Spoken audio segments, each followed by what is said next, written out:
Welcome back to Chow Time Pods. Your host, Red. I got videos today for Man Talk. Your reminder that being a massive stone cold man hater will, in fact, land you the most perfect boyfriend ever. How are you a man hater if you found a boyfriend that you like and he's perfect? Okay, first of all, there's no such thing as the most perfect or True, because it's already the top possible, right? You can't get better than perfect. the least perfect for that matter. Perfect is already a maximum. So maybe spend less time hating men and retake third grade English class. Bruh. But other than the fact that your boyfriend is obviously a major simp, I mean, like your girl's posting videos of you in it saying how much of a man hater she is. Yeah. two questions come to mind. If you're a stone cold man hater, why do you spend your life with somebody you hate? And to the boyfriend, why do you spend your life with somebody who hates you simply for being a man?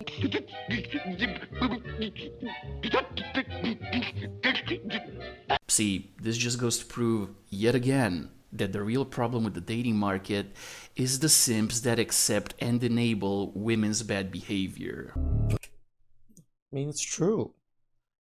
The woman literally said she was a stone cold man hater. Why are you with her? Pathetic.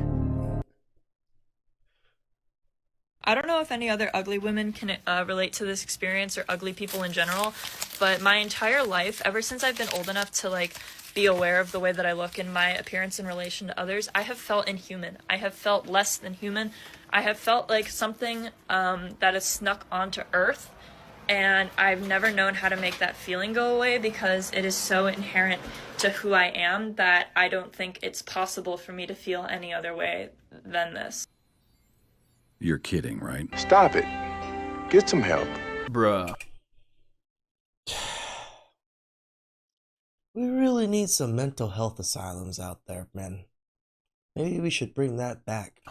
If Sarah Jessica Parker managed to become a Hollywood actress, Michelle Obama managed to become First Lady, and even frickin' Lizzo got a part in Star Wars, your appearance isn't the problem, sweetie. Your attitude is. What? You actually look decently cute. You're like maybe slightly below average, but like that cute below average, you know? I mean, seriously, you could be living in a war zone with your house blown up and shrapnel wounds on your face. So, this video of yours kind of makes me think that you don't have any real problems, so you found some first world problems to complain about. I don't want peace. I want problems, always. I think it's perfectly socially acceptable to go on dates as a hobby. No, No, it is not. Stop it. oh, it's not. But by all means, continue to cringe. Like one of my hobbies is going on first dates. And here I am. I go on the first date, sure, yeah, to meet the guy, to talk, get to know them, tell them about me, see if there's potential love there, whatever. That's a small part of it. The big part of it is that I go and I get to try a new restaurant. Broke, dusty, musty, crusties. Can't afford things herself, so uses men and calls it a hobby. Or a new spot in Boston. You know what? You know what's a hobby? I like using women. You know, every time I go out on a date with women, I just have to have sex with them. That's my hobby, is having sex with women. You know? So, come on, ladies.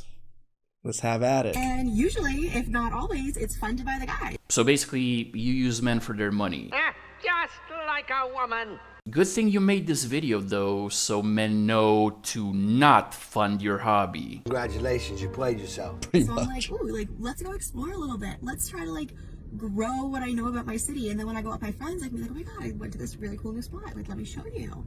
So you use men to fund your lifestyle and then go brag about that lifestyle and then try to bring your friends into the lifestyle that someone else showed you? What? So I always try to get the guy to pick a restaurant that I haven't been to yet, or pick a cool new up and coming spot or whatever. Because if I'm gonna go on a date and like this guy might be great, but you know, he might also just like, most likely, most of them are just like not my vibe. Like, and that's fine. You know, sweetie, if going on foodie dates, I mean first dates, is a hobby, by your logic, pumping for the first time, then dumping is a hobby too. That's what I just said, right? Let's go, ladies. What? I mean, a lot of you lovely ladies might not be my vibe in the bedroom, so No. it's fine, right? Just trying. Yeah, sorry, ladies. If you dish it out, you gotta be able to take it. In more ways than one. When the ugly duckling turns into the beautiful swan. Ooh. You've come. You faced your trauma.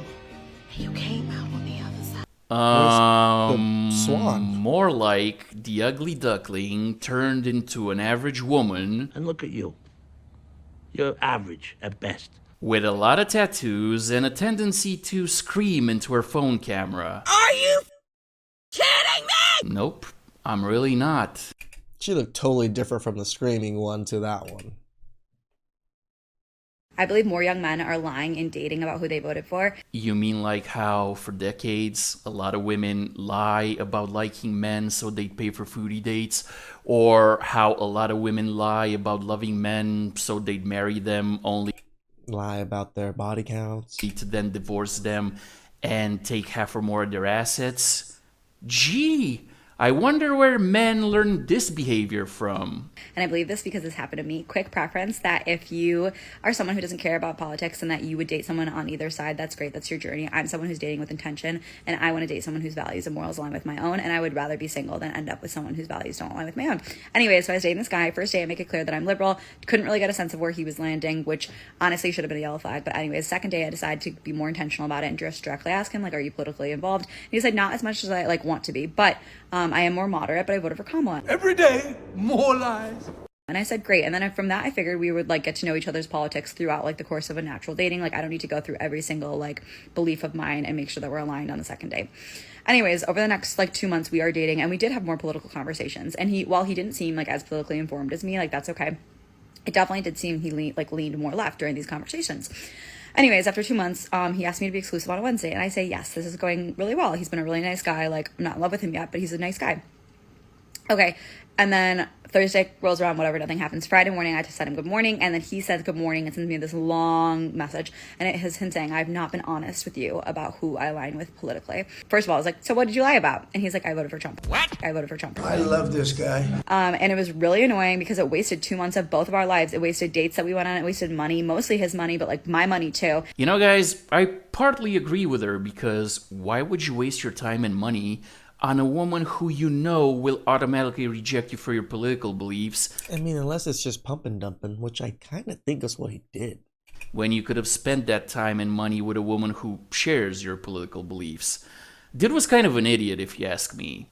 I kind of agree with it too. Now, as for you, sweetie, if dating a man who's 100% aligned with your politics is so important to you, which is perfectly fine, the solution is simple. Get off the dating apps, go to your local party headquarters, in your case, the Democratic Party, join, and try to find a guy there. It's not rocket science. It's true.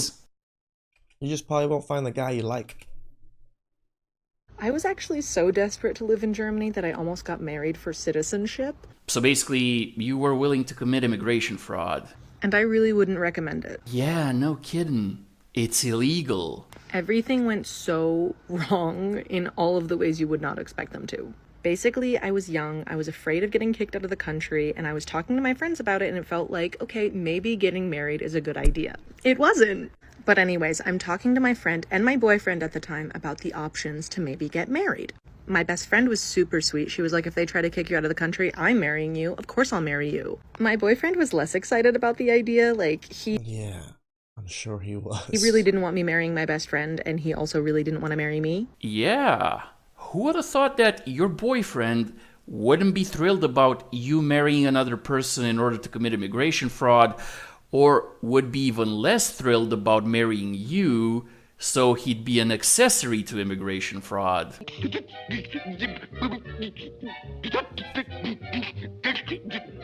But he also didn't want me to get kicked out of the country. And honestly, I think he knew that the German government was probably going to trust our relationship. You know, guys, in this situation, keep in mind that this lovely lady is a US citizen. And I'm not saying that as if being a US citizen is a bad thing. But if she's the kind of person that's willing to commit immigration fraud, basically lying to the German government about her marriage so she could stay in the country, I think it's very likely that she could also lie to German police and to the US Embassy that her new German husband did bad stuff to her. So now that poor schmuck not only has to deal with German police, but also the US State Department. So when faced with that possibility, I really hope that is a scary thought. I didn't even think about it. The guy decided to date German. Ooh. Ladies, you can't get mad at your man for watching P-Hub if you're not putting out. That's literally torture. So stop being selfish and give him some, or let him handle it himself. And don't hate on that. Don't complain. You know, I never thought I'd agree with an OF girl who's obviously making this video as a marketing ploy, but in essence, she's right. True. A man and a woman should be in a relationship not only because they enjoy each other's company, but also because they enjoy doing bedroom stuff together. Especially in a marriage where the wife has a duty to put out for her husband. That is ridiculous. No, hang on, I won't do that. Just like the husband has a duty to put out for his wife. And take care of things, right? We have a lot more duties than just putting out. And considering that a lot of women marry men just for money and they stop putting out after marriage, out of the many updates that divorce laws need in the West, lack of intimacy should be grounds for divorce with no compensation. You're goddamn right. Why are there more traditions to celebrate women, and would that make sense if we're living in a patriarchy? Are there more traditions to celebrate women? Yes. Because I'm going to need you to show your work on that one. Be happy to, comrade. I'm going to let you cringe, then I'll tell you after. Here's the thing that really gets me about this question. You're acting like having a day where women get brunch somehow negates the rest of the year where women make 82 cents to every dollar a man makes. I just get tired of this making less than men thing. I know why women make less than men. They just don't do a good enough job. A shocking new claim about the falling marriage rate is raising a lot of questions right now. A new study says the reason fewer people are getting married is because there's a shortage of, quote, economically attractive men. The study from Cornell University says women aren't getting married because prospective husbands can't provide enough financial security. Women up to the age of 35 are out earning men. Men, make more money. It's not that hard. Well, guess these lovely ladies disagree with you. And you know, comrade, disagreeing with a woman is patriarchal behavior. Shame on you. Where they do the majority of unpaid household labor and where they're underrepresented in leadership positions across virtually... Like they say this, but we also have unpaid household labor ourselves. Like, you think fixing the house is unpaid labor? Like, yeah, it's a lot of labor. Every industry. It's like saying, how can we have racism? February is Black History Month. Barack Obama was president. Do you see how that logic falls apart? No, because Obama wouldn't even have been the White House janitor if white people didn't vote for him.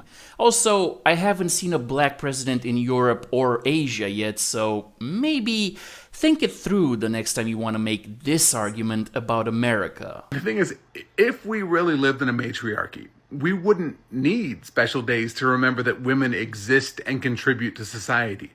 Are you serious? Women love to be celebrated for everything. Their contributions would be woven into the fabric of how we talk about history, business, science, and politics every single day. But instead, we get 1 or 2 days where you have to buy flowers, and suddenly that's evidence that women run the world. Look how romantic I am. Look what I bought you. Look how much effort I put in.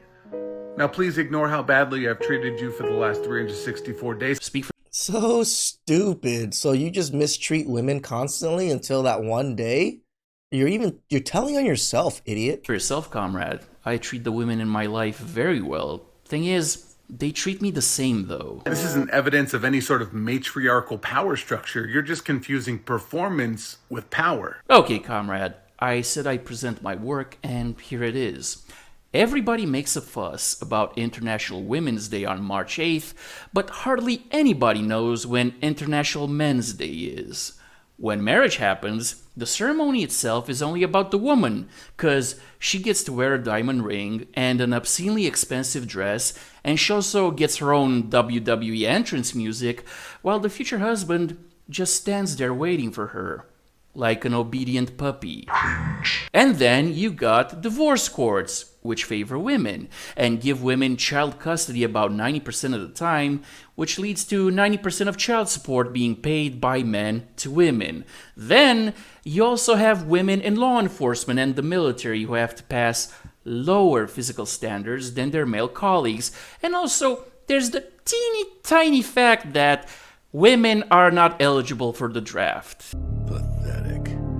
Now, that's a lot of special treatment for the lovely ladies, and not a lot of equality, so yeah, comrade, you're right. It is about performance and power. A lot of the lovely ladies can't perform equally to men, so they don't get power. And that's the bottom line, cause Stone Cold said so. You know, it's funny, these male feminists. I actually went to a poker game the other day with a friend, and there was a fan there. Someone in the poker game, one of my friends invited me to a poker game. It was like 5 guys. One of the guys there watches my channel, and he recognized me, and he was like, "Oh, it's Chow," and I'm just like, "Oh, okay." And he was just telling people about my the guys about my channel, and then there was one male feminist just kept pushing on me and just kept on like arguing with me. He's like, "Oh, what, are you scared to debate women on your podcast? Is that why you don't do it?" And I'm just like, dude, what the hell are you talking about? You don't even know anything about YouTube, but you're gonna attack me about my channel, and you don't even know anything about my channel, right? And it's just because I defend men, and I think men are better in a lot of things, and I know that we're different from each other, I'm some kind of asshole that just hates women or something. Please like, subscribe, comment down below. I really appreciate that, and I'll catch you guys next time. Ciao.